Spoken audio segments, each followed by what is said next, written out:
All right, Broncos country, what is going on? Hopefully, you guys are having a wonderful weekend. If you're watching this on Sunday or later on in the week, hope you guys are having a wonderful start to your week. Today, wanted to talk about some news that broke this weekend. Thank you to Mike Kliss for this. It's looking like Cortland Sutton is hopefully going to be back in Denver past this year. Hopefully, we're able to sign him to a contract extension, which means that we'd be able to continue to move more of his salary cap hit towards the future, giving us some immediate cap room relief. And this probably means that it's the end of Jerry Jeudy being here, which I think if you're like me and many other Broncos fans, I think it's about time that for both parties that they go their separate ways. Maybe Jerry Jeudy can catch on somewhere else, but it seems to me that a change of scenery would benefit him. And I think the Broncos could use the cap relief as well as since we're short on draft picks, if we're able to get a third, fourth, fifth round pick for him, sixth round pick. I mean, I would just be thrilled. So today wanted to go ahead and talk through some different scenarios of who else we could bring in here. Who do you guys want to see the Broncos bring in here from a free agency perspective when it comes to the wide receiver position? Please let me know in the comments, and want to shout out everybody who's been coming across my channel, subscribing. Wow. I think we're at 91, 92 subs right now. Please help me in reaching my goal to 100. That would be phenomenal. And if you like college football, you can go follow David Talks Buffs. We're on our way to 7,000 subscribers. So let me go ahead and get started. I'll share my screen here, and we're going to take a look at a little excerpt of this clip from Mike Kliss's article. Shout out to Michael for posting this. I went ahead and bookmarked it, but Sutton has two more non-guaranteed years of $13.5 million and $14 million left on his contract. He is expected back. That's great. The question is, will Jeudy or someone else be his lead partner? Jeudy has been in trade discussions both in March of 2023 and at the midseason trade deadline last October, but all offers were rejected. The offers may be less enticing next month as Jeudy no longer makes $2.68 million as he did in 2023, but now he's guaranteed that fifth-year option, which is $12.98 million in 2024. Still, expect his name to swirl about in trade rumors. Second-wave free agent wide receivers may include Bears wide receiver Darnell Mooney, Bengals, Tyler Boyd, Washington's Curtis Samuel, and the Vikings' KJ Osborne, along with the Lions' Josh Reynolds, and if he's released, the Cowboys' Michael Gallup, which I think he could be a pretty likely cut candidate for the Cowboys, and maybe see if the market falls on Arizona's Marquise Hollywood Brown. I would be thrilled. In the draft, third to fifth round prospects may include Xavier Legette, Tez Walker, Jermaine Burton, Anthony Gold, and don't the Broncos have to do a deep dive on Rice's Luke McCaffrey? I think, that makes sense too. But let's play around with this a little bit, okay, guys? So I think if we're able to, I guess an extension for Cortland Sutton isn't a must. I would just hope that we do it, because I think if we're bringing a rookie quarterback in here, it would be good to have a veteran receiver for him to rely on. Sutton has done pretty well. And regardless, if he's expected to be back, hopefully we're able to do one of those base salary restructures, saving us $7 million or so, which would be, or $6.5 million or so, which would be great. And let's say we go ahead and trade Jerry Jeudy. Okay, guys. So we'll trade him, which opens up again that $12.987 million. So, hey, that gets our cap space even with that Russell Wilson cap hit. And that's a video I'll probably do on tomorrow about Russell Wilson, his comments to old-time Broncos wide receiver Brandon Marshall on him wanting to return to Denver. Is that really just, is that honesty, or is that more of just, trying to create a certain perception? I'll talk about that tomorrow. But right now, let's say we do this post-June 1st cut where we're keeping the $35.4 million on tabs for this year. And yeah, we have $12,000 in cap space. But let's go ahead and take a look at some of the free agent wide receivers. And I think This is a pretty interesting class because there's not a ton of huge names or anything like that, but I think that there are some sleepers that I think, okay, let's say we have Cortland Sutton here. We want Marvin Mims to take a step up in his role this year. Let's say we draft a player on day 3 at the wide receiver position. Well, it would be best. And let's say we cut Tim Patrick and maybe bring him back on like a $1 or $2 million deal. It would be great to have another veteran wide receiver there to be part of kind of our top 3 wide receivers so that, hey, any rookie that we're drafting, they're not thrust in there, for instance, as a day 3 guy, having to take on more than maybe what they're ready for their rookie year. And so somebody like, let's go through some of these potential free agents.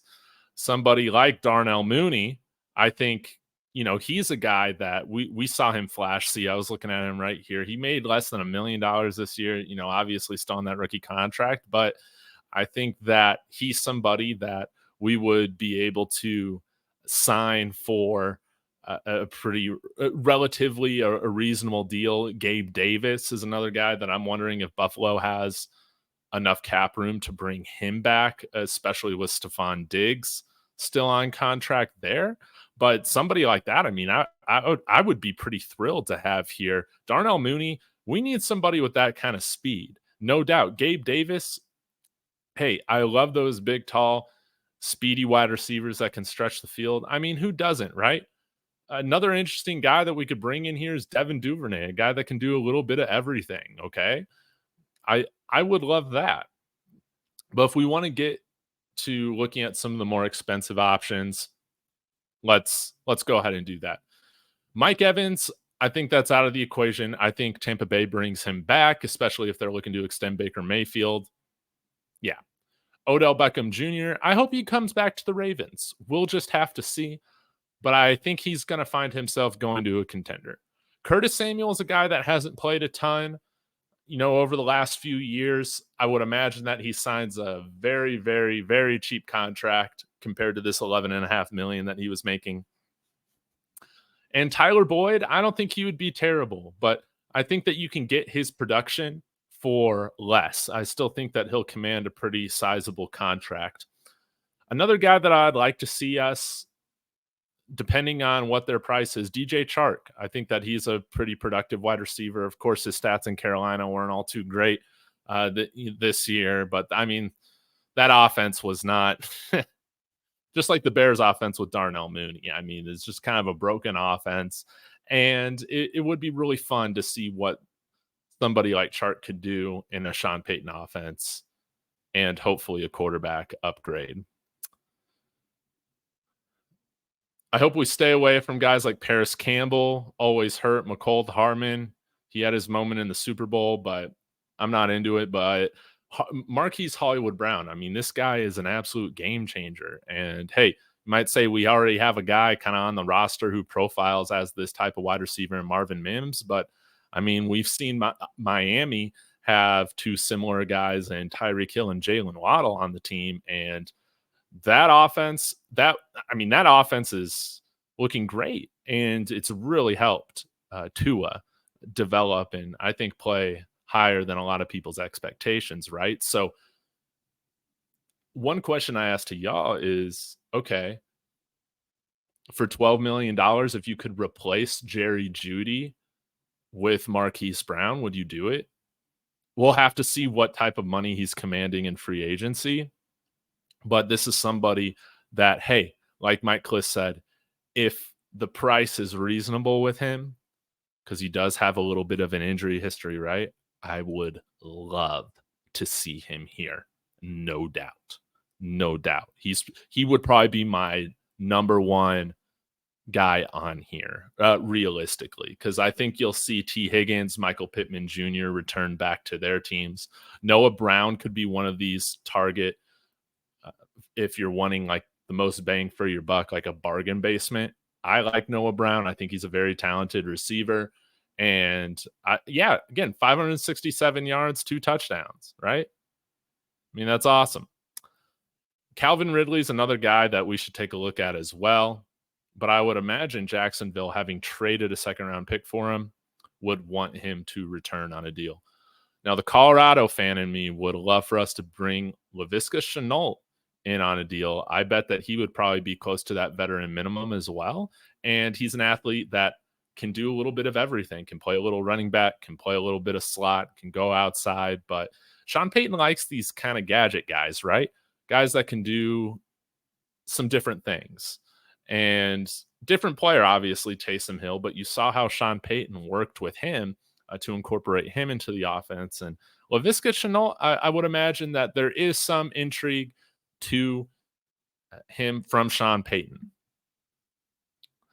And lastly, I wanted to talk about this player right here.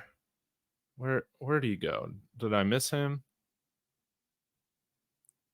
Oh, hey, Isaiah McKenzie. Okay. Not the sexiest signing, right? But he's a guy that since he left Denver has really had a much better career.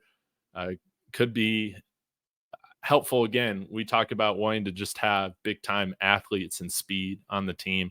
He's a guy that, hey, profiles kind of similar to that Marvin Mims. I would say that Marvin Mims would definitely be featured in the offense over him, but as a depth signing, I wouldn't hate it at all, especially, okay, let's say we do trade back in the first round and we draft a first round wide receiver, okay, for some reason, all right? Isaiah McKenzie, I would love him as a depth signing to bring in here. So I think overall, wide receiver is one of those positions where you can kind of take a bargain basement approach with and still get good production. But to me, the most important thing is that Sean Payton is bringing in guys here in free agency that are athletes, that have speed, that have the ability to break a game open. Right now, that's what this offense has been missing. I would have loved to see more of it with Marvin Mims this year, but we just haven't had the opportunity to see him involved in the offense more yet. So hopefully we see him incorporated more this year and see him running more of that full route trees. So y'all let me know your thoughts in the comments. We're trading Jerry Jeudy. I think that's the likely scenario if Cortland Sutton is returning, but I would still leave the door open for him to return. But to me, I would imagine he wants to sign a contract extension if he's going to stay here. And I don't want to lock Jerry Jeudy into that number 2 role right now. He just hasn't been consistent enough for it. So anyways, guys, thank you so much for your time. Please let me know your thoughts in the comments, how you'd want the Broncos to approach this whole wide receiver situation. And if you feel like that might differ from how you expect Sean Payton and the Broncos to handle it, let me know. And again, on our way to 100 subscribers, really appreciative of all of you guys that have been jumping on board with me since I started this, and more Broncos content coming to you tomorrow. Thanks again, guys. And as always, go Broncos.